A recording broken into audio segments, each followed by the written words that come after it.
सरकारले कति पुरा गर्यो। राजनीतिक रूपमा, सामाजिक रूपमा, आर्थिक रूपमा र निश्चय पनि सामाजिक सुरक्षाको दृष्टिकोणले यो सरकारको चौतर्फी मूल्याङ्कन भइरहेको छ र जानकारहरूले गरिरहेका छन्।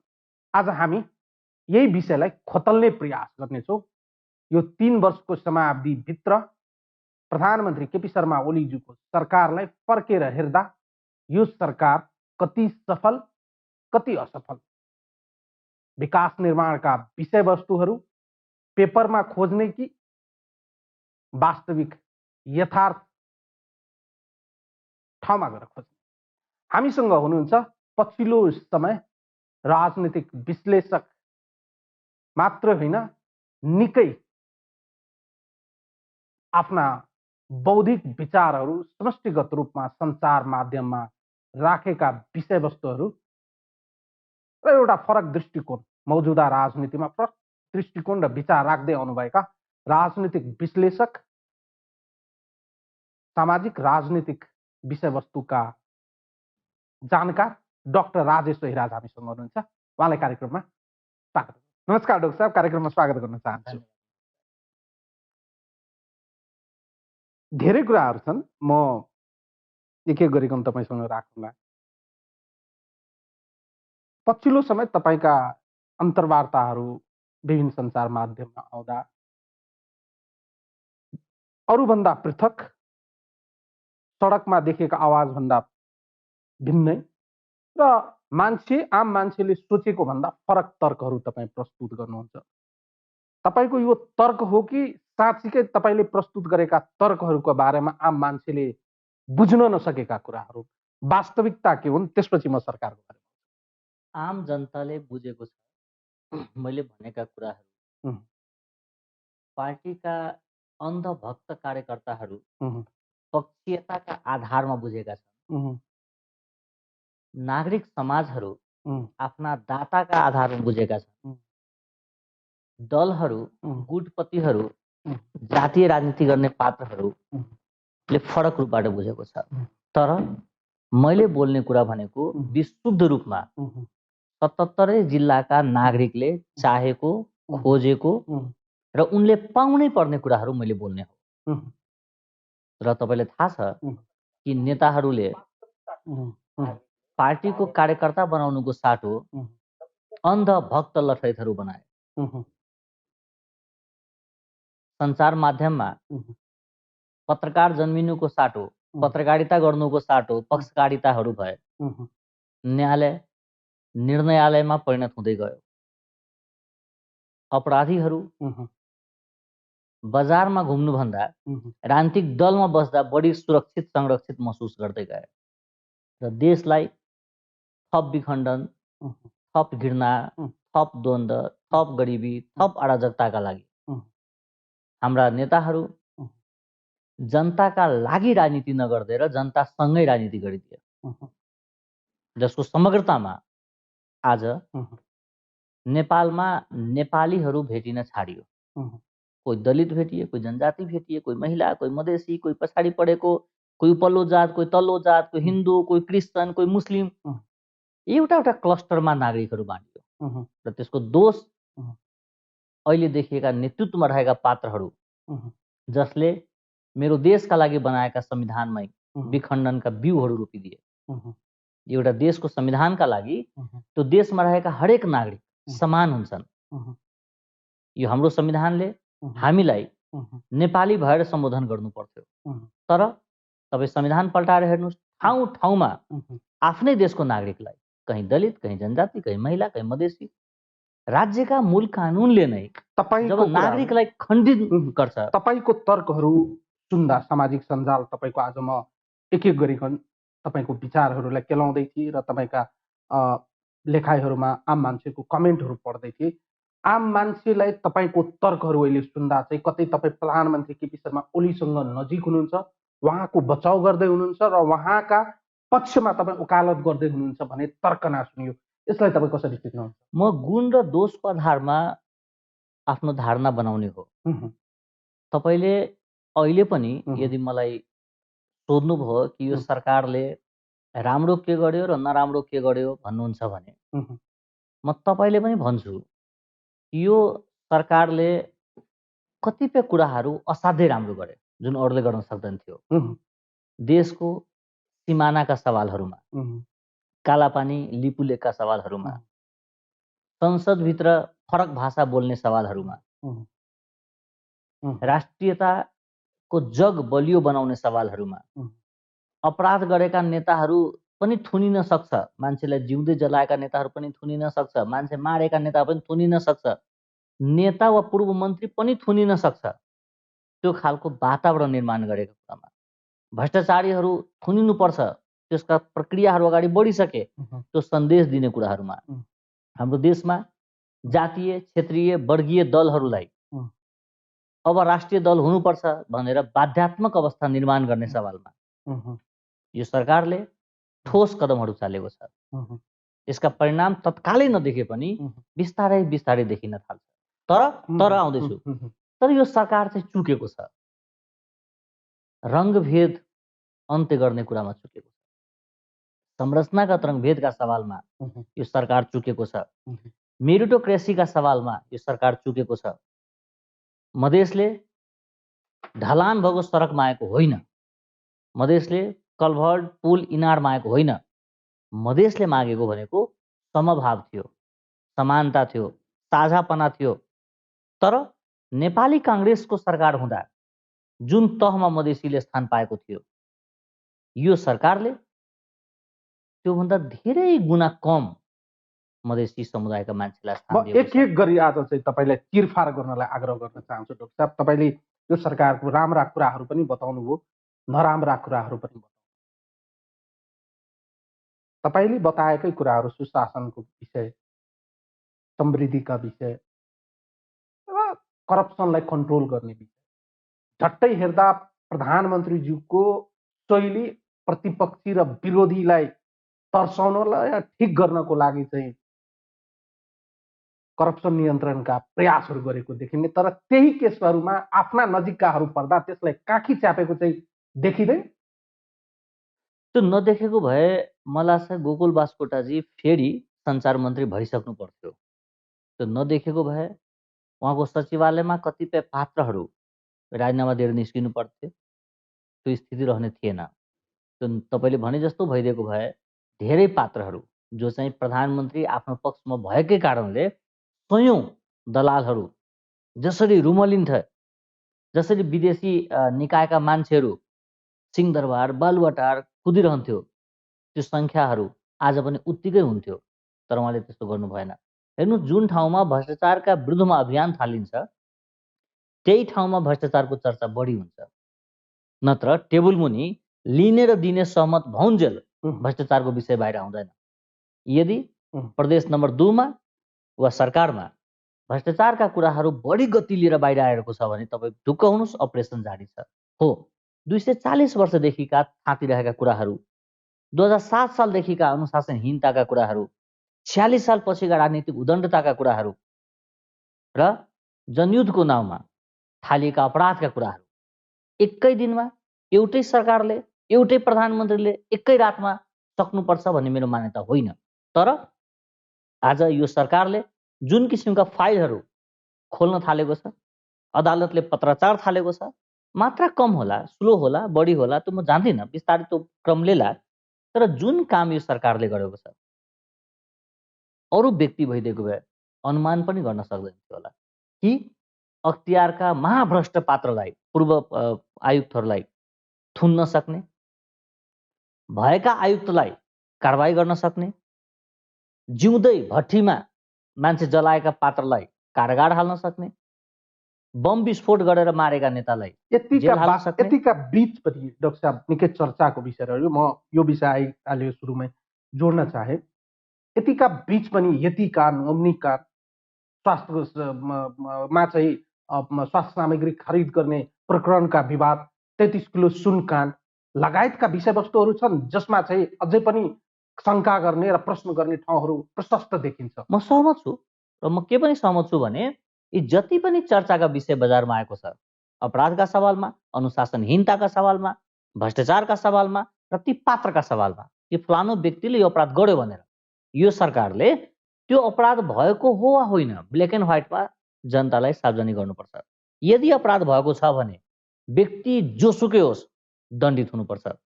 तपाईँले जति पनि विषयवस्तु उठाउनुभयो ती कुराहरूको स्वच्छ निष्पक्ष छानबिन गरेर तत्कालै कि ओम्नी काण्डमा वास्तविकता यो हो सप्रमाण जनतालाई दिन सक्नुपर्छ यो सरकारले। कोरोनाको सामान खरिद गर्ने विषय होस् त्यही त नियत के अथवा देखियो अरू भने आउँदैछु हजुर प्लिज जुन पनि अपराधका कुरा छ तपाईँ हामीले बोलेका भन्दा अझै धेरै होला त्यो कुरा पनि सार्वजनिक हुन्छ। त्यो हरेक कुरा सार्वजनिक गर्नुपर्छ। त्यो सँगसँगै यो विषयको प्रमाण जुटाउने काम यो सरकार ठिक छैन भनेर सडकमा ओर्लेका दल नागरिक समाज मिडियाले पनि राज्यलाई सघाउनुपर्छ। राज्य र सरकार बिल्कुल फरक कुरा हो। तपाईँ हामी आम नागरिकको काम के हो भने यो सरकारले गरेका राम्रो कुरालाई राम्रो भनिदिने नराम्रो कुरालाई नराम्रो भनिदिने। तर राम्रो कुरालाई अझ बढी राम्रो कसरी गर्न सकिन्छ त्यो पनि सुझाव दिने हो। नराम्रो कुरालाई कसरी समाप्त गर्ने कसरी सिद्ध्याउने वा त्यस्ता पात्र त्यस्ता सङ्गठन त्यस्ता भ्रष्टाचारीहरूलाई कसरी कारागारको बाटो देखाउने त्यो पनि दायित्व हाम्रै हो। समग्रमा यो सरकार 100% ठिक फलानु सरकार 100% बेठिक भन्दिनँ। म चाहिँ के भन्छु भने यो सरकारले 100औं केसहरू मध्ये 30-40 वटा केसलाई समाधान गर्यो बाँकी छ भने त्यसको समाधान गर्छ। हामी एभरेजमा हेर्ने हो भने जति पनि यो 3 वर्षको कार्यकालभित्र ठुला केसहरू भए भ्रष्टाचार जन्मिएका वा अन्य विषयवस्तुका ती केसहरूमा कतै न कतै चाहिँ एक किसिमको पक्षपोषण भएको जस्तै देखिन्छ। जस्तै वाइड बडी काण्ड न्यारो बडी काण्ड लगायतका विषयवस्तुहरूमा चाहिँ संसदभित्र पनि सवाल उठ्यो। त्यसपछि छानबिन समितिहरूले छानबिन प्रतिवेदनका विषयवस्तुहरू उठाए। एउटा इन्डिपेन्डेन्ट बडी पनि गठन भयो। ती बडीहरूले के छानबिन गरे त्यो प्रतिवेदन कहाँ छ भन्ने कुराको बारेमा चाहिँ काहीँ चर्चा भइराखेका छन्। तर आज प्रधानमन्त्रीज्यू सिंहदरबारमा उभिएर मिडियाको सामु 3 घण्टासम्म आफ्ना कामका फेहरिस्तहरू सुनाउँदै गर्दा पेपरमा सुन्दा चाहिँ वाह भन्ने लायकको देखिन्छ। तर जब हामी ग्राउन्डमा पुग्छौँ ती कुराहरू हामी भेट्छौँ। तपाईँले भनेका कुराहरू कतिपय कुराहरू चाहिँ त्यो दीर्घकालीन रूपमा देखिने विषयवस्तुहरू हुन्। तर त्यो सँगसँगै कतिपय विषयवस्तुहरू यस्ता छन् जसलाई आम जनताले आफ्नो जीवनमा केन्द्रमा राखेर हेर्दा चाहिँ त्यो महसुस गरिरहेका छैनन्। सडक बनेका छन् होला, सडकमा घुम्नेहरूलाई थाहा छन् होला। उहाँ प्रधानमन्त्रीजीले भन्नुभयो वर्षौँदेखि चाहिँ मधेसका चाहिँ होलाकी सडक चाहिँ बन्न सकेको थिएन। अहिले गति लिएका छन् तर बनिसकेको चाहिँ छैन। अझै त्यसमा धेरै समय लाग्ला। उहाँको कार्यकालमा मात्रै पनि भएको छैन, योभन्दा पहिला पनि थोरै चाहिँ बिस्तारै बनिरहेकै स्थिति हो। त्यस कुराहरूमा चाहिँ सवाल भने सङ्केत राम्रो देखाए पनि त्यो इनर्जी लेभलमा कतै न कतै ब्रेक लाग्यो नि। तपाईँ अनुमान गर्न सक्नुहुन्छ कि माधव नेपालजी प्रधानमन्त्री भएको बेला नेपाली काङ्ग्रेसका कोही मन्त्रीलाई जेल हाल्न सकियोस् वा प्रचण्डजी प्रधानमन्त्री भइराखेको बेलामा कुनै बम काण्डका पीडितलाई वा बम काण्डका अभियुक्तलाई अपराधीलाई जेल हाल्न सकियोस्? प्रारम्भ भयो। मेरो भनाइ के हो भने यो सम्पूर्णता होइन तर प्रारम्भ भयो। यो प्रारम्भलाई थप बलियो गर्ने काम हामी सबैको हरेक नेपाली नागरिकको साझा दायित्व हो। यो सरकारले मात्र गरिदिनुपर्छ यो मन्त्री परिषदले मात्रै गरिदिनुपर्छ भने होइन।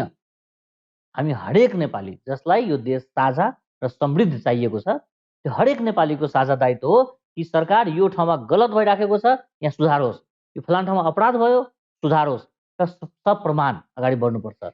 देश त कस्तो हाउगुजीमा गएको छ भने महिलालाई 40 वर्ष मुनिको महिलालाई विदेश जानको लागि सिफारिस चाहियो भनेर हुँदै नभएका कुराहरू यति विघ्न प्रचारमा आयो।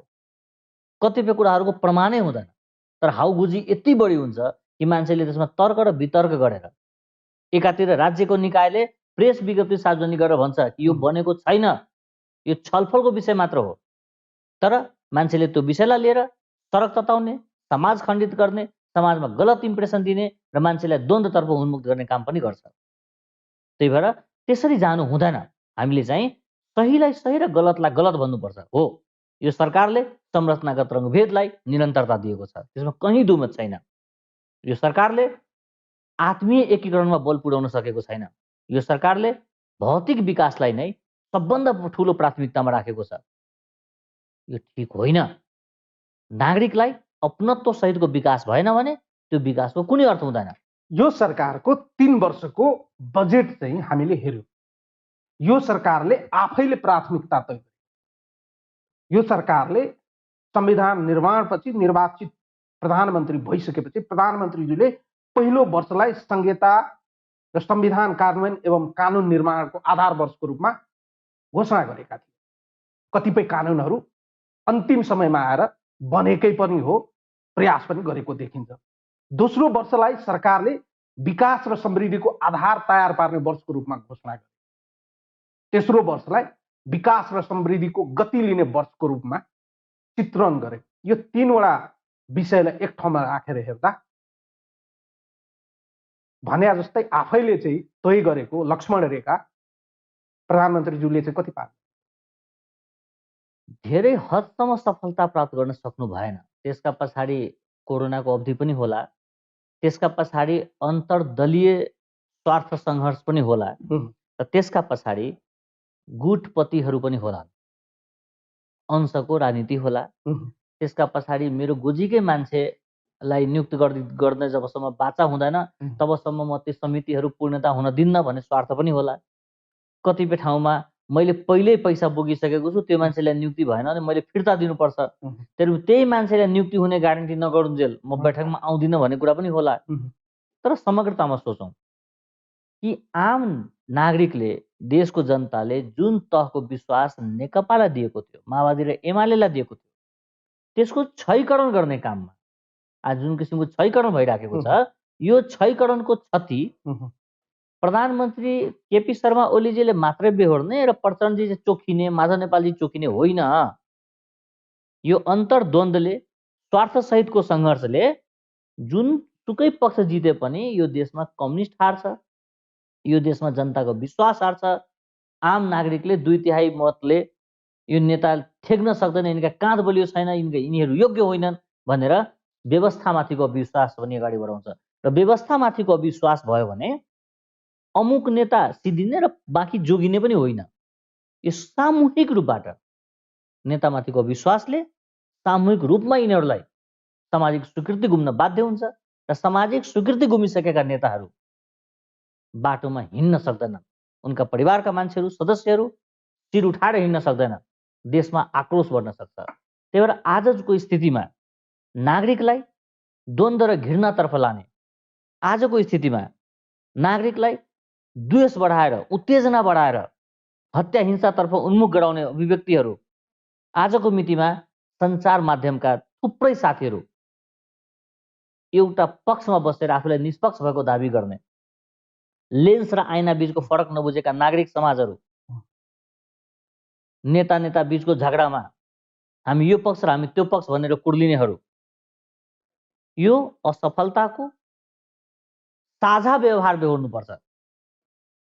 आज आम नागरिक त्यो अवस्थामा पुगिसक्यो कि दल र देशमध्ये एउटा मात्र जोगाउन पाइन्छ भन्ने स्थितिमा पुग्यो। आज यति चाँडै कसरी खुलिए नेताहरू? यति चाँडै तपाईँले उठाउनु भएको विषयलाई नै आधार मानेर मैले अर्को प्रश्न तपाईँलाई राखेँ। एकाथरीको विश्लेषण रहेको छ, प्रधानमन्त्रीज्यू अहिलेको सिस्टमलाई पनि नमान्ने, संविधान कानुन प्रणाली भन्दा म माथि हो, तिमीहरू मान्नुपर्छ भने उहाँमा अहम र एक किसिमको शैली देखिएको हो भनेर भनिन्छ। तपाईँ सहमत हुनुहुन्छ? हेर्नुहोस्, त्यो विषय उठाउने पात्र कस्तो हो त्यसमा नि भर पर्छ। 2 ठाउँबाट पराजित भएको पात्र विदेशीको बुई चढेर प्रधानमन्त्री हुने र उनले अरूलाई चाहिँ मान्छे गलत हो भन्न चाहिँ पाइँदैन। राजाको खुट्टामै टाउको पुग्ने गरी ढोग्ने, बिन्ती पत्र चढाउने र मैले चाहिँ राजासँग मेरो कुनै सम्बन्ध छैन, त्यो ठिक मान्छे थिएन भन्दै हिँड्ने, जनता कोरोनाको मारमा भइरहेको बेलामा जनतालाई मुखमा चामल दिन नसक्ने तर साँप पाल्न पैसा लिए भनेर रोइ कराई गरेर पैसा बोक्ने, नैतिकताको माथि घन्टौँ बहस गर्ने र आफू एक ठाउँमा पराजित हुने बित्तिकै अर्को ठाउँबाट फेरि सांसद बन्ने, यस्ता अनैतिक पात्रहरूको सामूहिक रोदनलाई मैले स्वार्थको आँखाले हेर्ने गर्छु। हो, यी कुराहरू तब सही हुन्थे जब प्रचण्ड र माधव नेपालजीको मञ्चमा नयाँ युवाहरू आउँथ्यो, त्यो मञ्च साझा देखिन्थ्यो, नयाँ विचारहरू आउँथ्यो। तपाईँले अर्को प्रश्न गरे डाक्टर साहब, भनिन्छ र प्रधानमन्त्रीज्यूमाथि यो आरोप चाहिँ 62-63को आन्दोलनबाट निरन्तर लाग्दै आएको हो र उहाँले समय पाएपछि उहाँ तिर्न पनि खोज्नुहुन्छ।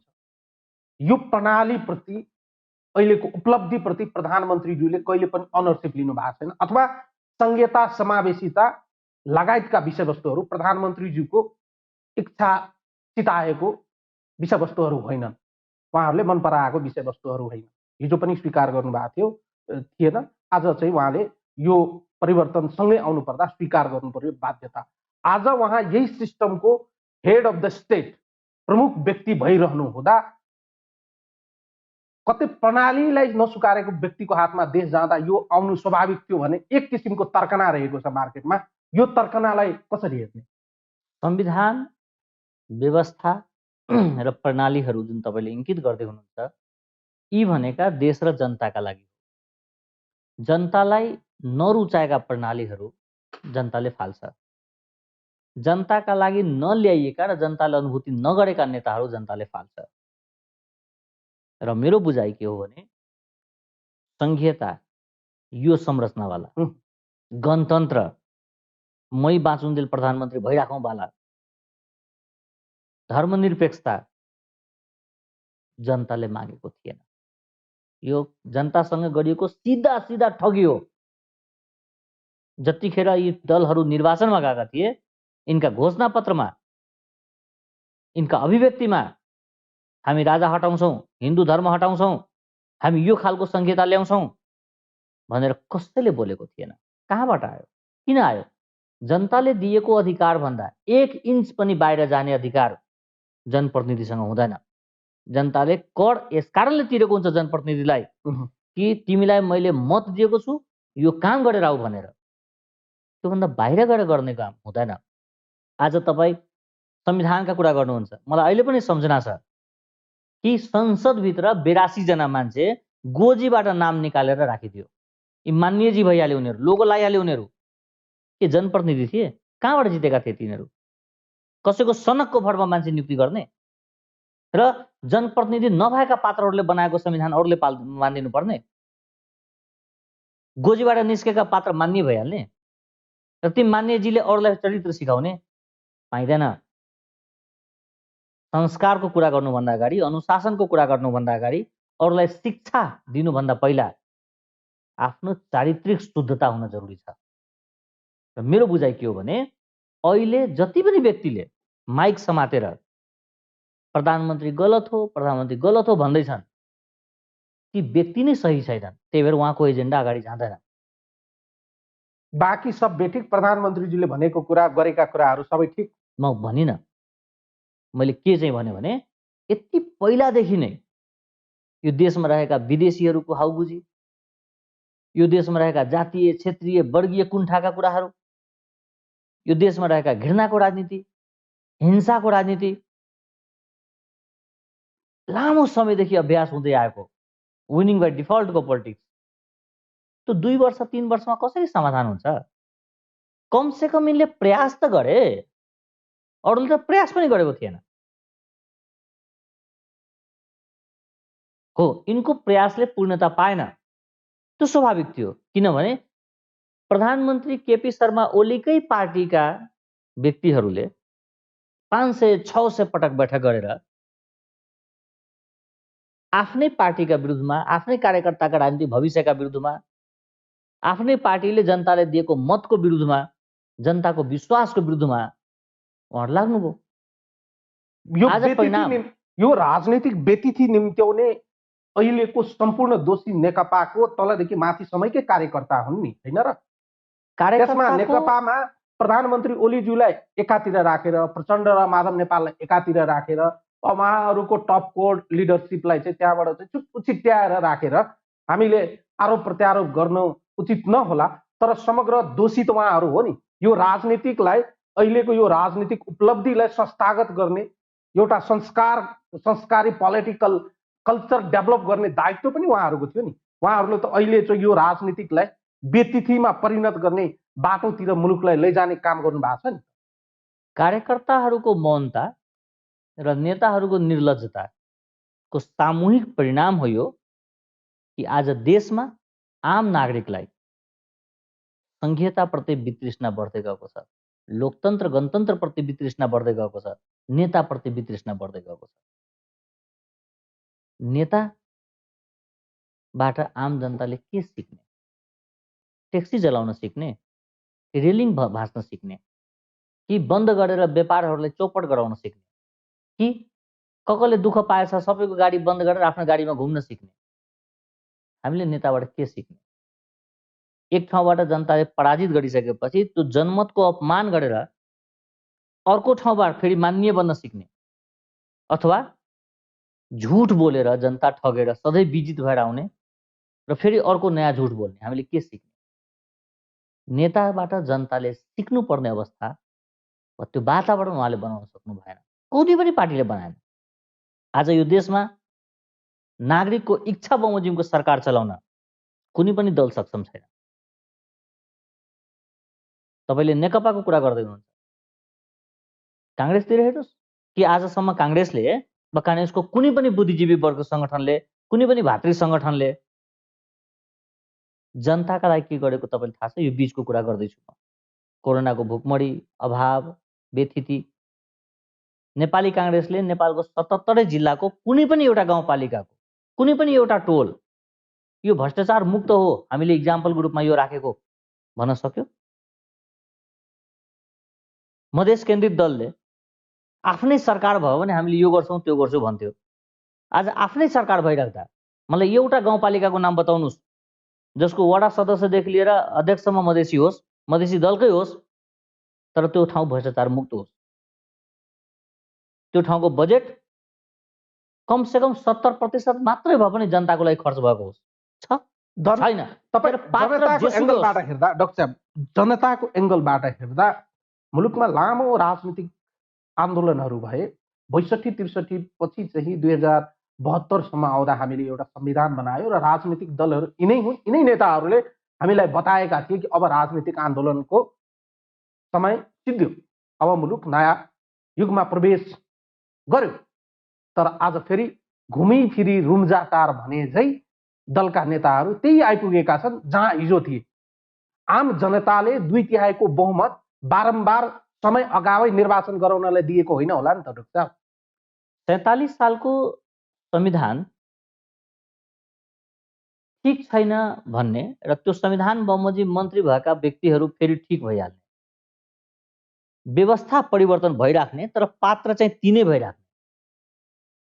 यो देशमा व्यवस्था परिवर्तन कति पटक भयो, संविधान कति पटक परिवर्तन भयो, तर सम्झिनु त आजीवन अध्यक्ष तिनै हुन्, मोर्चा तिनैको छ, हाली मुहाली तिनैको छ, उनकै श्रीमती, उनकै छोरो, उनकै सालो, उनकै भतिजो, उनकै सम्धी, उनकै सम्धिनी, उनकै ज्वाइँ पदमै छन्।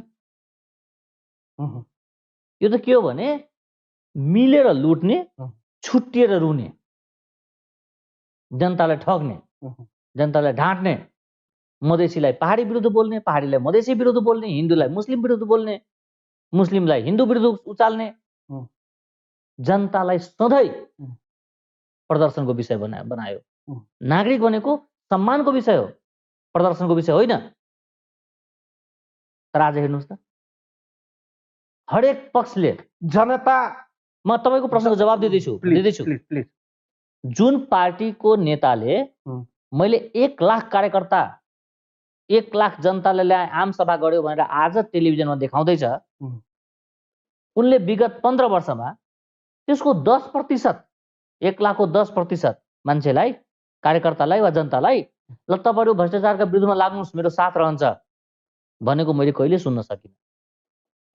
आज 50,000 मान्छेलाई जम्मा गर्ने र दम्ब देखाउनेहरू त्यही नागरिकलाई, त्यही कार्यकर्तालाई, त्यही जनतालाई तपाईहरु हिंसाका विरुद्धमा आउनुस्, म तपाईको साथमा छु भनेर कहिले सुनिएन। तिनका प्रयोग आफ्नो दम्बका लागि गर्ने।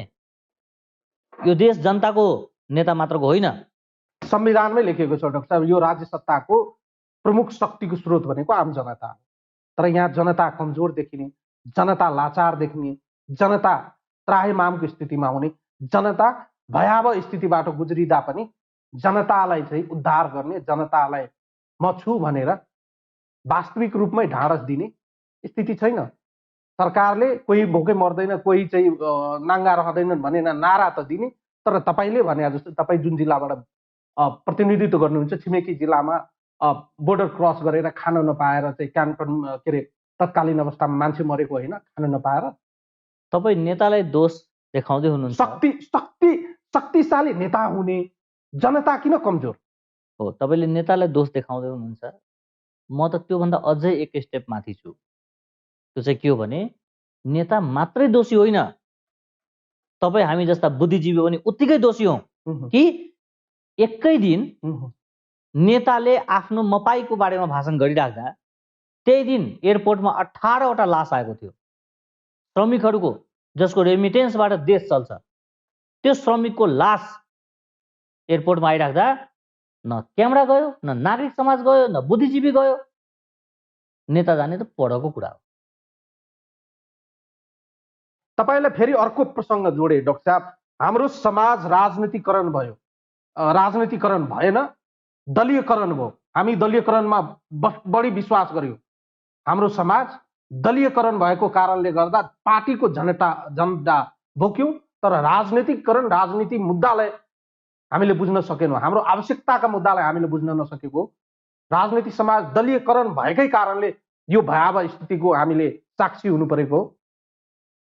आम नागरिकहरूलाई करदाता र मतदाता भन्दा माथि उठ्न नदिने सर्वपक्षीय र सर्वदलीय बदनियतको हामी शिकार भएको।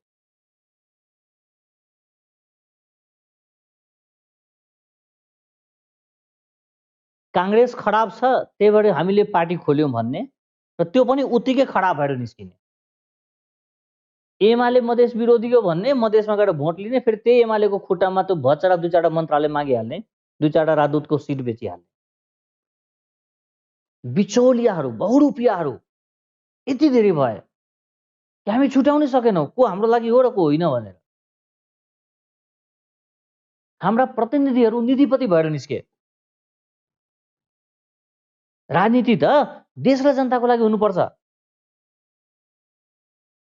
जनताको भूमि, जनताको भावना र जनताको भविष्यसँग खेलवाड गर्ने पात्रहरू नेता होइन। तर मुलुकमा व्यक्तिलाई देवत्वकरण गर्ने शैलीको विकास भएको देखिन्छ नि डाक्टर। कारण के छ भने राजनीति र अपराध फरक कुरा हो, तर राज्य यति कमजोर छ, राज्य सरकार होइन, राज्य यति कमजोर छ कि राजनीतिको अपराधीकरण हुन्छ, अपराधको राजनीतिकरण हुन्छ। अपराध गर्यो, एउटा पार्टीमा सदस्यता लिइहाल्यो, जोगिहाल्यो। कसैको हत्या गर्दियो, हिंसा गर्दियो, एउटा मास्टरको घाँटी रेतेर फाल्दियो, 2-4 गाउँको विद्यालय बन्द गराइदियो, आफ्नो छोराछोरीले विदेश पठाइदियो, स्कुल जाँदै गरेको चेलीबेटीहरूको हातबाट किताब खोसेर बन्दुक थमाइदियो, त्यो किताब आफ्नो छोरीलाई पठाएर पिएचडी गराइहाल्यो। तपाईँ यो कुरा गरिरहँदा मलाई बताइदिनुहोस्, हाम्रो राजनीतिक दलका नेतृत्व आफ्नै ल्याकतमा राजनीति गरेका हुन् कि कहीँबाट स्वचालित पात्रहरू हुन् यिनीहरू? तपाईकै कार्यक्रममा तपाईसँगै आजभन्दा 4 वर्ष पहिला भनेको थिएँ कि नेपालका दलहरू स्वचालित छैनन्, सञ्चालित हुन् र सञ्चालित नेतृत्वले देशको सिँचाइ गर्न सक्दैन, नागरिकको हितमा काम गर्न सक्दैन। नेपालमा दल निर्माण हुन सकेको छैन। यी गुटलाई दल मान्दै आएका छन्, स्वार्थलाई सिद्धान्त मान्दै आएका छन्, पदलाई उपलब्धि मान्दै आएका छन्, व्यवस्थालाई उपलब्धि मान्दै आएका छन्। जनताको जीवनमा तात्विक असर के फरक पर्यो? राज संस्था हुँदा नि उस्तै, लोकतन्त्र हुँदा नि उस्तै, गणतन्त्र हुँदा नि उस्तै। जनताको जीवनमा कहाँ सुधार भयो? कुन चाहिँ पार्टीको नेता यो ठिक हो भन्नु? कसैलाई 2 पटक प्रधानमन्त्री हुनको लागि 100 जना मान्छेले गौरमा शहादत दिएको होइन नि।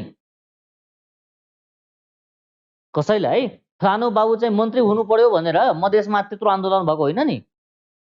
वा 2टा खुट्टामा 2 थरीको तुना भएको चप्पल लाउने मान्छे चाहिँ ठुलो पदमा पुग्नु पर्यो भनेर रोल्पामा क्रान्ति भएको होइन। जो जहाँ छ जनतालाई ती ठगिराखेको छ। तपाईँ त्यो शीर्षक यो विषयमा सहमत हुनुहुन्छ डाक्टर साहब? अहिले जुन राजनीतिक परिस्थिति निर्माण भएको छ, यो सञ्चालित पात्रहरूले आफ्नो दिमाग र बलबुताले सोचेर यो स्थिति आएको होइन। यो चाहिँ कहीँबाट आयातित एजेन्डाको सङ्केत हो। यो झगडाको केन्द्रमा स्वार्थ छ, सिद्धान्त छैन।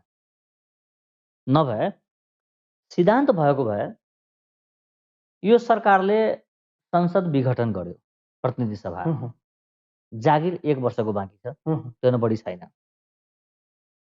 यो सरकारको यो पाइला मन नपराउने जति सबैले सामूहिक राजीनामा दिएर जनतामा गए हुन्थ्यो नि त, अहिलेको भन्दा 2 गुणा बढी मत जितेर आउँथ्यो। तर 1 दिनको पनि तलब छोड्न नरुचाउने, 1 लिटर पेट्रोलको कुपन पनि भजाउन नछोड्ने, सानो सानो स्वार्थमा, पैसामा पायो भने अलकत्रै उमालेर खाइहाल्ने, देशको दोहनलाई अधिकार मान्ने यस्ता स्वार्थीहरूको भिडबाट तपाईँले सिद्धान्तको कुरा गर्नु भनेको आफ्नो समय खेर फाल्नु हो। गाग्री चोरेको मान्छे जेल जानुपर्ने, 17,000 नेपाली मारेको मान्छेले माइक समातेर हामीले सिद्धान्त सिकाउने को चोखो छन् र भन्ने? त्यही बाटो, त्यही शैली मैले भन्दैछु त तपाईँलाई। ढिलो चाँडो मात्रै हो कि सबैले अख्तियार गरेको बाटोबाट सत्तामा पुगेका जुन उहाँहरूको इतिहास देखिन्छ, त्यही बाटो हो जुन तपाईँले व्यक्त गर्नुभयो हामीलाई। तपाईँ ढुक्क हुनुहोस्, यो देशमा जसरी नेपालीहरू सक्षम हुँदैछन् वैचारिक रूपबाट, जसरी आत्मीय एकीकरण भइराखेको छ र विश्वभरि छरिएका नेपालीहरू जसरी गोलबद्ध हुँदैछ, अधिकांश नेताहरूको भाग्ने ठाउँ हुँदैन। जसको हातमा हतकडी हुनु पर्थ्यो आज उनका हातमा माइकहरू छन्। हामीले डाकाबाट गीताको ज्ञान लिनुपर्ने? तर जनता तिनकै पक्षमा छन् नि। तपाईँ काठमाडौँकै आम सभाकै कुरा गर्नुभयो भने त जसले आम सभा आयोजना गर्यो, दुईतिरै उस्तै जनता, उतिकै भिड, उतिकै चमक धमक, उतिकै चाहिँ जोस जाँगर, उतिकै चाहिँ नानाभाती त हामीले अवलोकन गर्ने, दर्शन गर्ने मौका त पायौँ। यो आस्था होइन, व्यवस्था हो। यो आस्थाको भिड होइन, व्यवस्थाको भिड। तपाईँले खर्च गर्नुहुन्छ भने तपाईँकै जन्मदिनमा 500 मोटरसाइकल गुडाउनेहरू छन् यहाँ एजेन्सी खोलेर बसेका। हाम्रो समाज यति विधि स्खलित भइसक्यो र भने डाक्टर साहब, त्यो त नेताकै मुखबाट सुनिन्छ कि हार्नको लागि पनि हामीले यति लाख खर्च भयो भनेर। के को लागि खर्च भइरहेछ त्यो? जनताको दिमागमा यी नेताले के बसाए भने म तपाईँबाट मत लिएर गएपछि तपाईँका फर्किन्न, बजेट दोहन गर्छु, भ्रष्टाचार गर्छु, जातिवाद गर्छु, यसरी आफूलाई चरित्र उभ्याए कि जनताले पनि उनीसँग अब बाँकी कुरा माग्न छोड्यो। जनताले नेतासँग सुशासन माग्न छोड्यो, जनताले नेतासँग चारित्रिक कुराहरू सिक्न छोड्यो, जनताले पनि नेतासँग पैसा मागे, जे कमाएको छ त्यही दिने त हो। त्यही भएर भिडलाई आधार बनाएर विचार निर्माण गर्न सकिँदैन। तपाईँले प्लास्टिकको डाइनोसर भित्र ब्याट्री राखेको कुनै चौरमा राखिदिनुहोस्, त्यहाँ पनि 50,000 मान्छे हेरेर आउँछ। यो डोजरले खेत खनेको हेर्नलाई पनि गाउँबाट राजनीतिक दल विभाजित भएको कुरा बुझ्न सकिन्छ। उहाँहरूको स्वार्थ होला, सत्ता स्वार्थ होला। बौद्धिक समाज, नागरिक अगुवा, संसार जगत र कमन पिपुल जसलाई ह्यान्ड टु माउथको चिन्ता हुनुपर्ने, तिनी समेत विभाजित भएको समाजमा हामी कुन पोजिसनमा छौँ र हामी फेहरिस्त सुनाइरहेका छौँ विकास निर्माणका ऐतिहासिक कुराहरू, 3-3 घण्टा भाषण सुनाइरहेका छौँ। ती भाषणको अन्तर्य र यथार्थ के हुन् डाक्टर साहब? हेर्नुहोस्, भ्रममाथि श्रम गरेर सम्मान खोज्नेहरूको ठुलो भिड छ यो देशमा। जसलाई आइना हुनुपर्ने त्यो पक्षहरू लेन्स भएको छ। यो देश यो व्यथितिका कारण नेता मात्र होइन, तपाईले भन्दै गर्नुभएको पक्षकारिता गर्ने पत्रकार पनि छन्, जसले दुनियाँलाई भन्दैछ म पत्रकारिता गर्दैछु। द्वन्द्व उद्यमी नागरिक समाज पनि छन्, जसले भन्दैछ हामी समृद्धि र लोकतन्त्रका लागि लड्दैछौँ। तपाईलाई थाहा छ जुन दिन काठमाडौँमा पानीको फोहरा नागरिक समाजले खाइराखेको थियो, त्यही दिन एयरपोर्टमा 18वटा लास थियो नागरिकको, तर एउटा पनि नागरिक समाजका मान्छेहरू त्यहाँ थिएन। मधेसमा आगलागी भइराखेको छ, तपाईले कुनै नागरिक समाजलाई त भेट्नुभयो छैन। यी नेताहरू खराब हुन् वा ठिक हुन् भनेर कुनै नागरिक समाजले तथ्य र प्रमाणका साथ कुनै घोषणापत्र सार्वजनिक गरेको छ छैन।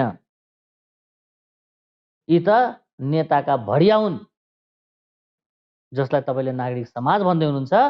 यिनका र नेताका दाता एउटै होला, खाता मात्रै फरक फरक होला। सबै परिचालित नै रहेछ। त्यसो भए त धन्दा गर्नेहरूको पक्षमा के कुरा गर्ने? तब मैले आदर गर्थे, जब म तब आदर गर्थे जब उनका एजेन्डा रोजगारका लागि हुन्थ्यो, महिला हिंसाका विरुद्धमा हुन्थ्यो, नागरिकको सम्मानका लागि हुन्थ्यो, इम्प्याथीका लागि हुन्थ्यो, यो देशमा रहेका पहाडी मधेसी हिन्दू मुस्लिम बीचका जुन दूरी र घृणाहरू छ त्यसलाई न्यूनीकरण गर्ने कुराहरूमा हुन्थ्यो, रङ्गभेदका विरुद्धमा हुन्थ्यो, कार्यगत पक्षीयताका विरुद्धमा हुन्थ्यो। अनि न नागरिकका लागि काम गर्थे र नागरिक समाज हुन्थे। नागरिकको मुद्दासँग कुनै सम्बन्ध नभएका व्यक्तिहरू पनि नागरिक समाजमा देखिनु भनेको, र नागरिकका लागि कुनै काम नगर्ने नागरिक समाज पनि पार्टीको हुन्छ। यो भन्दाखेरि बोल्दाखेरि लाज लाग्छ। पत्रकार पनि पार्टीको हुन्छ, वकिल पनि पार्टीको हुन्छ, डाक्टर पनि पार्टीको हुन्छ। तर त्यसमै रमाइरहेका छन् नि। काङ्ग्रेसको वकिलले एमालेको मुद्दा लिन मिल्ने कि नमिल्ने? राप्रपाको डाक्टरले काङ्ग्रेसको बिरामी आयो भने उपचार गर्ने कि मारिदिने?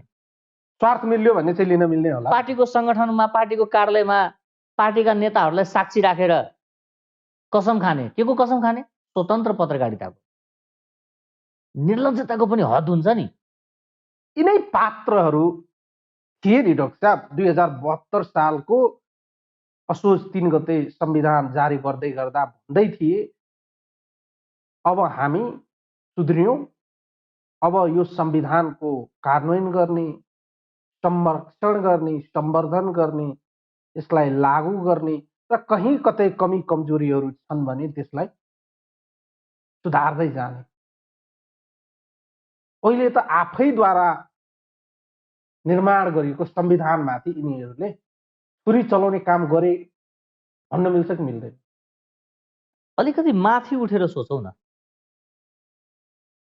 कसको कतिजना सांसद थियो, कसले संसदीय सचिवालयबाट स्कर्पियो लिएको थियो, कसले तेल लिएको थियो, त्यतापट्टि नजाऊ, अलिकति माथि उठौँ।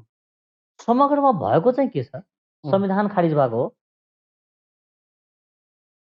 संविधानको कुनै धारा खारिज भएको हो, वा नेतालाई समातेर जेलमा राखेको हो राजनीति नगर्नको लागि, कि नेतालाई निर्वाचन क्षेत्रमा नजा भनेको हो, कि नेतालाई जनताको पक्षमा नबोल भनिएको हो? भएको चाहिँ के हो? नेताको तलब र संसदको लोगो बाहेक भएको चाहिँ के हो त्यो भन्नु न मलाई। संविधानमा लेखिएका विषयवस्तुहरू अनुसार चाहिँ सरकार र प्रधानमन्त्री चल्नु पर्दैन? पर्छ, तर 62-63 पछि जति पनि सरकार बने, ती संविधानमा महिलाले 33% मन्त्री देऊ भनेको थियो नि। कुनै पनि सरकारमा 33% भएन, त्यो संविधानको उल्लङ्घन होइन? 62-63 पछि बनेका सरकारहरूले मधेसीसँग गरेका संरचनागत रङ्गभेदहरू त्यो संविधानको उल्लङ्घन होइन?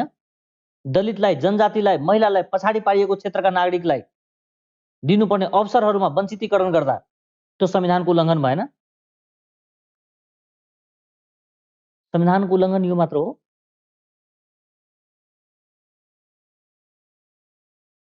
पासठी 63 पछि हामी सप्ड्यौँ भन्ने नागरिकहरूले, त्योदेखि आजसम्मको म कुरा गर्दैछु, तपाईँसँग कुरा गरिराख्दाखेरि पनि नागरिक समाजका कुन चाहिँ टोलीले सञ्चार मन्त्रालयमा गएर भन्यो कि नेपाल टेलिभिजन भनेको सबै नागरिकको, देशभरिको, यहाँ चाहिँ एकल नस्लीय कार्यक्रम नचलाउनुस्, त्यहाँ सबैको अनुहार देखिनुपर्छ?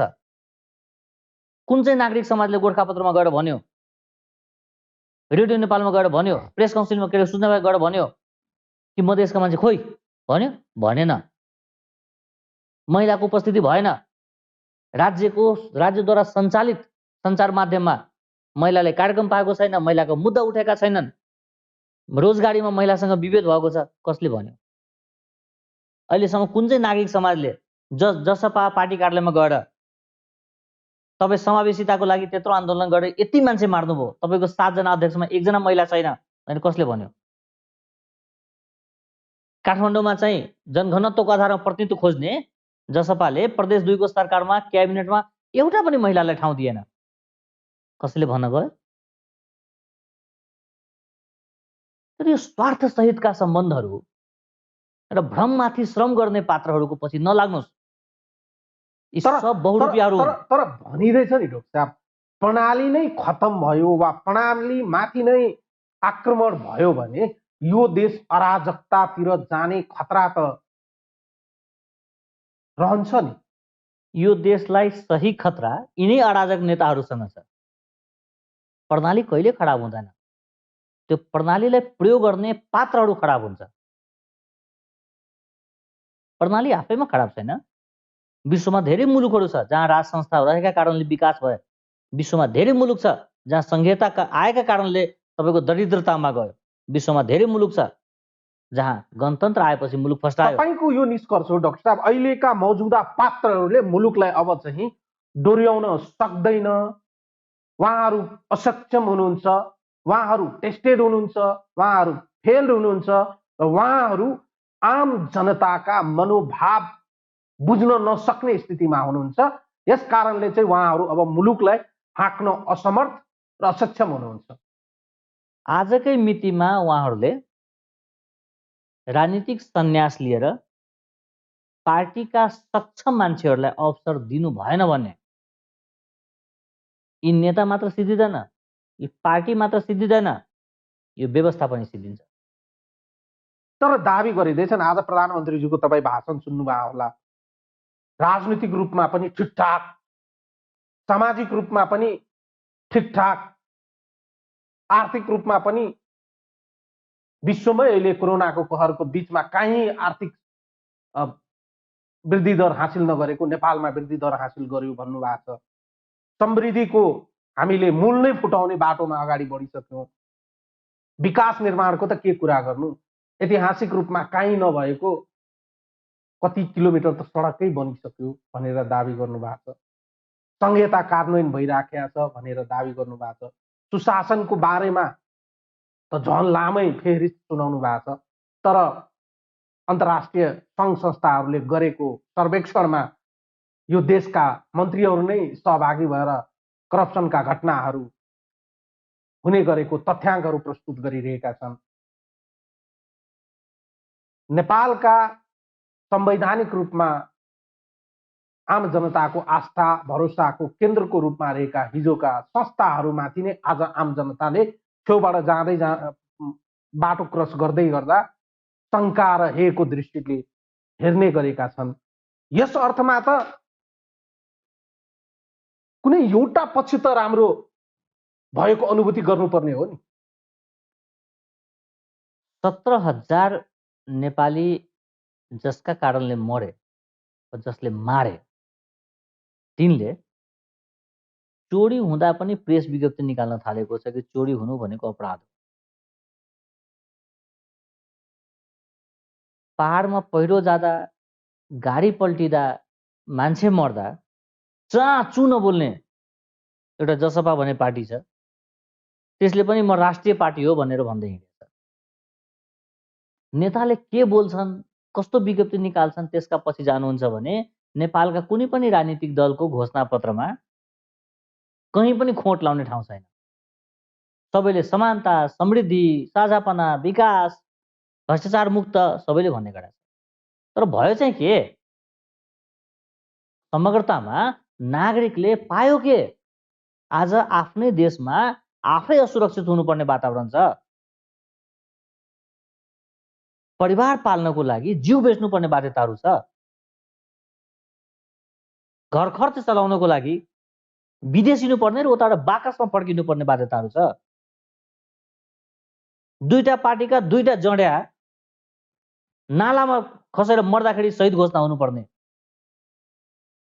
तर मेरा भाइ भतिजाहरू जसले श्रम गर्यो, राज्यलाई रेमिटेन्स पठायो, उनका लास बाकसमा बन्द भएर आउँदा उनले केही नपाउने? जसको शहादत भएर प्रदेश 2 को सरकार बन्यो, उनको परिवारले भैँसी पाउने र त्यो लासमाथि राजनीति गर्ने व्यक्तिले 4-5 वटा गाडी र 2.5 लाखको मोबाइल बोक्नु पर्ने? जनता ठग्नु राजनीति हो, जनता झुक्क्याउनु राजनीति हो, जनताको दोहन गर्नु राजनीति हो। राजनीति भनेको ठगी होइन। जसरी देशमा नागरिक जाग्दैछ, तपाईँ हेर्नुहोला कि अधिकांश नेताहरू ढोका खोलेर बाहिर निस्किन सक्दैन। नेकपा भित्रको विवादको कारणले अहिलेको मौजुदा राजनीतिक परिस्थिति उत्पन्न भएको हो भने यसको निकासका सरल अन्य उपायहरू पनि थिए होला नि डाक्टर साहब? अहिले पनि छ। नेताका लागि सबैभन्दा ठुलो अदालत भनेको जनता हो। आखिर यो विघटन तर कुनै एक व्यक्तिले मन लाग्दैमा निर्वाचनमा जाने होइन होला नि त डाक्टर साहब? म आउँदैछु, त्यही विषयमा आउँदैछु। आज पनि नेताले जति प्रदर्शन काठमाडौँमा गर्दैछन् वा जस्तो भिड ल्याउँदैछन्, त्यसमा कुनै पनि पार्टीका कुनै पनि नेताले आफ्ना अभिव्यक्तिमा ती कार्यकर्ताहरूलाई अब रङ्गभेद मुक्त नेपाल बनाऊ, अब साझा नेपाल बनाऊ, भ्रष्टाचार जहाँ पाइराख्नु भएको छ हामीले प्रमाण दिनुहोस्, हाम्रो पार्टी कार्यालयमा ड्रप बक्स राखेको छौँ, अब तपाईँहरू सुशासनका लागि बढ्नुहोस्, तपाईँको गाउँमा हुने भ्रष्टाचारका विरुद्धमा तपाईँ ओर्लिनुहोस्, तपाईँका जनप्रतिनिधिले देश लुटिराख्दा, कर्मचारीले भ्रष्टाचार गरिराख्दा, तपाईँले व्यथिति पाउँदा, तपाईँका चेलीबेटी असुरक्षित हुँदा त्यसलाई सुरक्षा प्रदान गरौँ, आउँ सहकार्य गरौँ भनेर कसैले भन्दैन। सबैले के भन्छ? लोकतन्त्र सङ्कटमा छ, गणतन्त्र सङ्कटमा छ, व्यवस्था सङ्कटमा छ। प्रधानमन्त्रीजी पनि भन्दै हुनुहुन्छ नि, बलात्कार गर्ने बलात्कारीहरू पानी मुनि गए पनि छोड्दैन, यही धरतीमै घुमिराखेका छन्, तर पानी मुनि गएर चाहिँ खोज्ने कुरा गर्दै हुनुहुन्छ। उहाँ पनि त विषयवस्तुहरूलाई डेभिएट गर्ने कोसिस गर्नु भएको छ नि। मैले अघिदेखि सबै नेता भन्ने शब्द प्रयोग गर्दैछु। संसद विघटन भयो भने प्रचण्डजीको सांसद पद जाने र केपी ओलीजीको सांसद पद बस्ने होइन, सबैको जाने हो। तर जुन खालको हाउगुजी यसले उठाइएको छ, यसले के देखाउँछ भने हाम्रा नेताहरू कति सानो चित्तको रहेछ। उनको पद गुम्नु भनेको सङ्घीय लोकतान्त्रिक गणतन्त्र गुम्नु हो। वास्तवमा भएको त के होइन नि। यदि नेताहरू त्यतिकै इमान्दार छन् भने, त्यतिकै जनप्रिय छन् भने आफ्नो क्षेत्रमाथि, आफ्नो कार्यकर्तामाथि, आफ्नो जनतामाथि विश्वास हुनु पर्थ्यो। किन डराइरहेका छन्? र तपाईँ ढुकाउनुहोस्, यदि यही गतिमा अपराध बढ्दै गयो, हिंसाहरू बढ्दै गए, भ्रष्टाचारहरू बढ्दै गयो, नागरिक असुरक्षित हुँदै गयो भने यो देशले 2-3 महिनाभित्रमा दुईटा मध्ये एउटा बाटो पन्याउँछ। कि त गृहयुद्धतर्फ लाग्छ, कि त सैन्य अभ्यासतर्फ लाग्छ। अब नेताको भरमा जनता बस्दैन।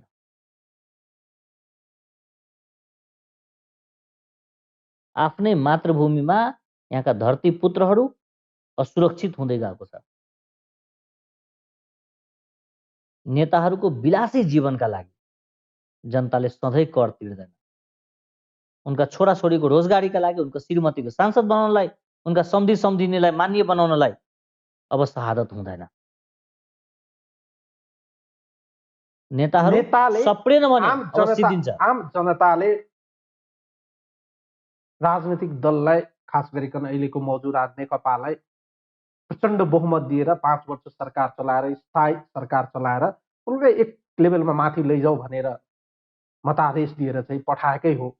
उहाँहरूले त्यो मतको भार थाम्न सक्नु भएर बिचैमा यसलाई चाहिँ छताछुल्ल पार्नुभयो र फेरि भन्दै हुनुहुन्छ उहाँहरू, अब फेरि पनि मलाई चाहिँ आम जनताले निशर्त मतदान गर्नुपर्दछ, यो देशको भविष्य म बाहेक अरू कसैले लेख्नै सक्दैनन् भनेर दाबी गर्दै हिँड्नु।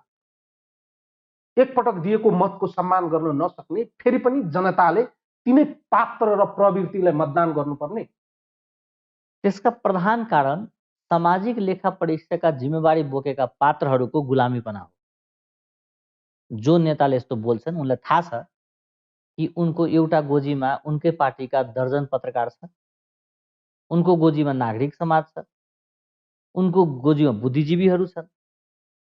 उनले चाहेको अनुसार, उनको भावनाका अनुसार व्याख्या गर्न सकिन्छ र साबित गर्नको लागि अभ्यास गर्न सकिन्छ, जनतालाई पुनः भ्रममा राख्न सकिन्छ भनेर अधिकांश नेताहरूको मनमा यो कुरा छ, जुन सत्य होइन।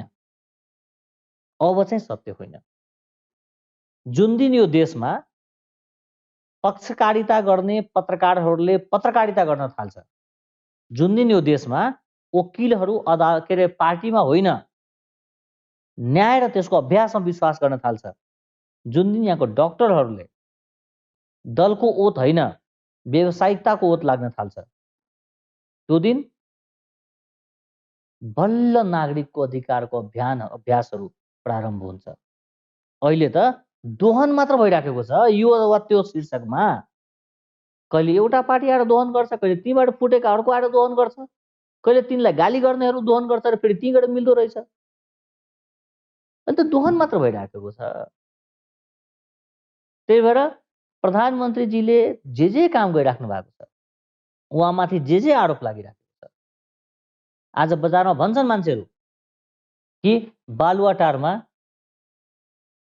एकजना पनि मधेसी किन छैन, सोधिरहेछ, जवाब दिनु पर्दैन उनका सल्लाहकारहरू।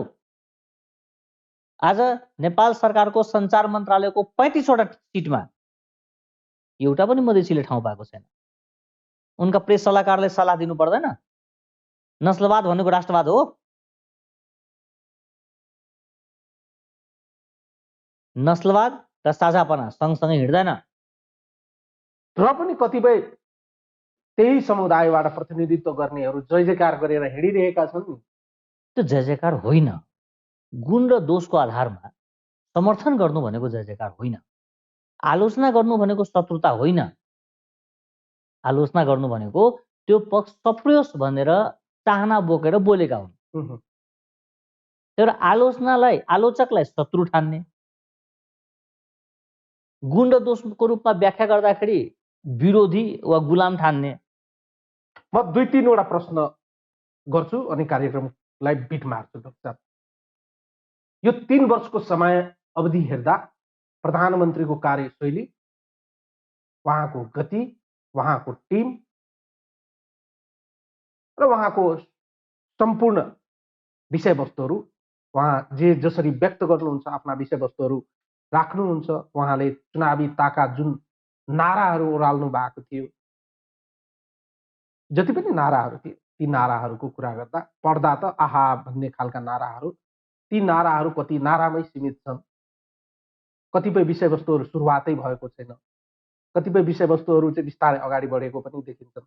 राष्ट्रियताका सवालमा, छिमेकी मुलुकसँगको सम्बन्धको सवालमा थुप्रै कुराहरू चाहिँ छन्।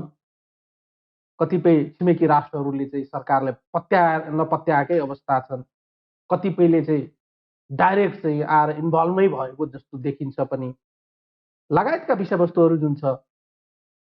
यो बीचमा हेर्दा प्रधानमन्त्रीज्यूलाई आजको यो 3 वर्षको समय अवधि व्यतीत भएको अवसरमा 10 मध्ये तपाईले अङ्क दिनु पर्यो भने कति अङ्क दिनु? 1 वर्ष कोरोनाले त्यसै सिध्याइदियो, त्यसपछिको 15 महिना कुर्सी मिलाउँदै गयो। कसलाई कहाँ राख्ने, कुर्सी मिलाउने, माधव नेपाललाई कहाँ राख्ने, प्रचण्डलाई कहाँ राख्ने, झलनाथलाई कहाँ राख्ने, तिनीहरूलाई कुन कुन पद दिने, कुन कुन ठाउँ दिने, त्यसमै गयो।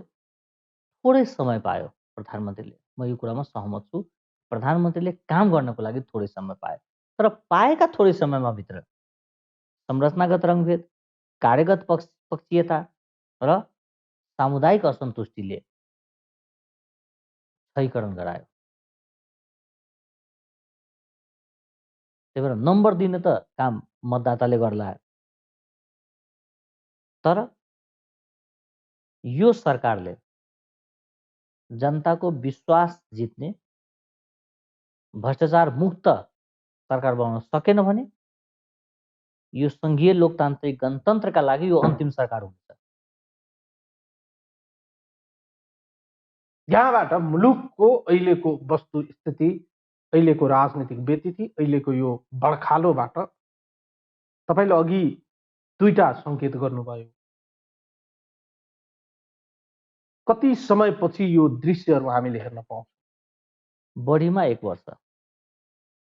तर हाम्रो संकेतहरू तपाईको अबको 3 महिनापछि देख्न पाउनुहुन्छ। तर हाम्रो मुलुकको भौगोलिक अवस्थितिले गर्दा चाहिँ, जियोपोलिटिकल सिचुएसनले गर्दा तपाईले भनेको कुरामा त्यति सहज होला र? 17,000 नेपाली नागरिक मरेको हो, वंश विनाश भएको छैन। तिनका परिवारलाई हत्याराहरूले न्याय दिन सकेन, यो राजनीतिक हत्याराहरू न्याय दिन सकेन, राज्यका न्यायिक निकायले न्याय दिन सकेन भने न्याय पाउनको लागि उनीहरू अगाडि सर्न सक्छन्। मधेसलाई ठगेर, मधेसलाई झुक्क्याएर, मधेसलाई लुटेर मधेसवादी बनेकाहरूलाई अबको मधेसको नयाँ पुस्ताले हिसाब किताब लिन थालेको छ। यिनै पार्टीहरूमा, काङ्ग्रेसमा, नेकपामा रहेका कार्यकर्ताहरू आफ्नै राजनीतिक भविष्य जोगाउनको लागि पनि अब नेताका विरुद्धमा उभिनुको विकल्प छैन। यदि यो भएन भने म आउँदैछु जहाँसम्म तपाईँले वैदेशिक सङ्केतका कुरा गर्नुभयो, नेपालको घरेलु राजनीतिमा सरोकार राख्ने विदेशीहरू अहिले नै आफ्नो हात खुट्टा समेटेन भने अपमानित भएर फर्किनु पर्ने बेला हुन्छ नेपालको घरेलु राजनीतिमा। त्यही भएर अब पहिलाको जस्तो नेपालीहरू रहेन। नेपालीहरूको वंश नाश हुने, नेपालीहरूको अंश नाश हुने र नेपालको भूगोल सिद्धिने बेला भइसकेपछि अब नेपालीहरू एकजुट हुनुको विकल्प छैन। एकजुट भएका नेपालीहरूले यस्ता नेता, यस्ता बहुरूपिया, यस्ता द्वन्द्व उद्यमी र यस्ता वैदेशिक दलालहरूलाई एक गरेर बढार्छ। तपाईँ हेर्दै जानुहोला। अन्तिम प्रश्न गरे डाक्टर साहब, समकालीन राजनीतिको नेतृत्व गरिरहेका नेताहरूको तुलनामा प्रधानमन्त्री केपी ओली सबैभन्दा उत्तम, बाँकी सबै खराब? तुलनात्मक कुरा गर्ने हो भने उत्तमै हो। कसरी भन्न सकिन्छ? 1, 2, 3 बताइदिनु। देशको भौगोलिक सीमालाई आकार दिने काम केपी ओली बाहेक अरू कुनै नेता भएको भए सम्भव थिएन। यो देशमा जातीय, क्षेत्रीय र वर्गीय नाम राखेर दल खोलेर धन्दा चलाएकाहरूको रूपान्तरण केपी ओली बाहेक अरू भएको भए सम्भव थिएन। नकारात्मकै सही, तर केपी ओलीजीले थ्रेसहोल्ड बढायो, मधेसी दलहरू एक भएर आए। केपी ओलीले पार्टी फुटाइदिन्छु भन्ने खालको जुन कुराहरू भयो, यो सरकारले पार्टी फुटाउँदैछ मधेसीहरूको, ठ्याक्कै दुईटा पार्टी एक भयो। प्रस्तुति, तरिका वा फर्मुला नकारात्मक होस् तर लाभकारी चाहिँ भयो। यो देशमा बिस्तारै बिस्तारै अपराधी प्रवृत्तिका नेताहरू पनि थुनिन सक्छ है। म आउँदैछु। यो देशमा अपराधी प्रवृत्तिका नेताहरू थुनिन सक्छ, अपराधी प्रवृत्तिका कर्मचारीहरू थुनिन सक्छ, संवैधानिक निकायमा नियुक्ति पाएका व्यक्तिहरू पनि हतकडी लाएर हिँड्नुपर्छ भन्ने वातावरणको प्रारम्भ, यो पूर्णता होइन है, म पटक पटक भन्दैछु, पूर्णता होइन, तर शिलान्यास उहाँले गरेका कारणले कतिपय कुरामा देशभक्तिका सवालमा, राष्ट्रिय एकत्वको सवालमा, सांकेतिक डर निर्माणका सवालमा अरूभन्दा तुलनात्मक रूपमा उहाँ चाहिँ अगाडि हुनुहुन्छ। तर मधेस ठगिने कुरामा, मधेसका नागरिकहरू झुक्किने कुरामा, संरचनागत रङ्गभेदका कुरामा, मेरिटोक्रेसीका कुरामा, राज्यसँग मधेसको कनेक्टिभिटीका कुरामा यो सरकार विशेष ध्यान दिएन भने यी सबै मेहनतहरूले शून्य परिणाम निकाल्छ। किनभने तपाईँले सम्झना होला कि सीमा मधेससँग छ तर सीमा अध्ययन समितिमा मधेसीहरू छैनन्। 77 जिल्लाको कर उठेर राज्यका सञ्चार मन्त्रालयका निकायहरू चल्छ, नेपाल टेलिभिजन, रेडियो नेपाल, गोरखापत्रहरू, त त्यहाँ मधेसको म भेटिँदैन। नेपाली काङ्ग्रेसले मन्त्री परिषदबाट गरेका नियुक्तिहरूको तुलनामा अहिलेको सरकार धेरै पछाडि छ। यो तथ्याङ्क बताउँछ र यो तथ्याङ्क यही सरकारको तथ्याङ्क हो, त्यो पब्लिकले बनाएको तथ्याङ्क होइन। त्यही भएर यो सरकारले निर्मम समीक्षा गर्न सकेन र गुण र दोषको आधारमा व्यवहार गर्न सकेन भने आजको समयमा यो देश जसरी द्वन्द्वोन्मुख भइराखेको छ, यो सरकार सङ्घीय लोकतान्त्रिक गणतन्त्रका लागि अन्तिम सरकार हुनेछ। धन्यवाद दिन चाहन्छु डाक्टर साहब। धन्यवाद, नमस्कार। दर्शकहरू, उहाँ हुनुहुन्थ्यो राजनीतिक विश्लेषक डाक्टर राजेश ऐराज। आजको लागि यो संवाद यति नै। सम्पूर्ण युनिटलाई मल पनि बिदा दिनुहोस्। नमस्कार।